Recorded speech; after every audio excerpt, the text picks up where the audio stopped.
السلام عليكم kusoo dhawaada barnaamijkii ma ogtahay barnaamijkan waxaan ku soo ururiyaa xaqiiqooyin xog iyo weliba arrimo kale oo la xiriira aqoonta iyo daraasadaha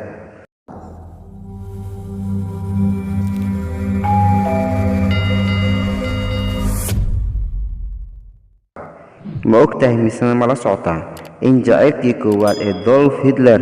ay ahayd gabar Yahuudiyad ah ma ogtahay dilaayada adduunka intooda badan in ay dhashaan bisha November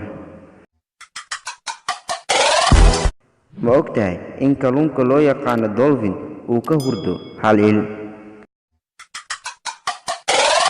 ma ogtahay in ragga caloosha weyn in ay jacaylka ka yaqaanaan kuwa aan caloosha lahayn ma ogtahay in qofka caadiga ah uu qosli karo maalintii 5 jeer